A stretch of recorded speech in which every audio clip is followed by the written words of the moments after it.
এরপরে প্রশ্ন হলো, আমাদের মসজিদের সাবেক সভাপতি পরবর্তীতে সভাপতিত্বের দায়িত্ব না পেয়ে পাশে আরেকটা মসজিদ নির্মাণ করেছেন, তো মসজিদে কি নামাজ পড়া যাবে? এভাবে পদবঞ্চিত হয়ে আরেকটা মসজিদ নির্মাণ করা খুবই গর্হিত কাজ, এটা কোনো সওয়াবের কাজ নয়, এটা নিজের প্রবৃত্তির পূজা।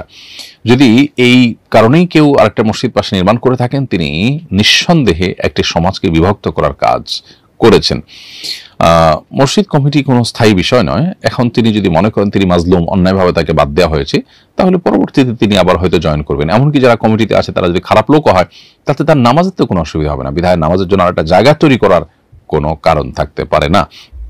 এমনকি মসজিদ কমিটি আর্থিক তসরুপ করে, অন্যায় অনাচার করে, এসব বিষয়গুলো যদি হয়, সেক্ষেত্রেও তাদের দায় তারা বহন করবে। মুসল্লিদের নামাজের কোনো ত্রুটি হবে বলে পৃথিবীতে কোনো আলেম ফতোয়া দেননি। বিধায় আরেকটি মসজিদ স্বতন্ত্র তৈরি করা পাশে, সেটা কোনো অবস্থাতেই কিন্তু গ্রহণযোগ্য নয়। তারপরও যদি সেখানে কেউ সালাত আদায় করেন, সে সালাত আদায় হয়ে যাবে, কারণ সালাত আদায়কারীদের সেখানে কোনো ত্রুটি নেই। একজনের পাপের বোঝা শরীয়ত আরেকজনের উপরে কখনো বহন করতে বাধ্য করে না এবং কারোর উপরে চাপিয়ে দেয় না।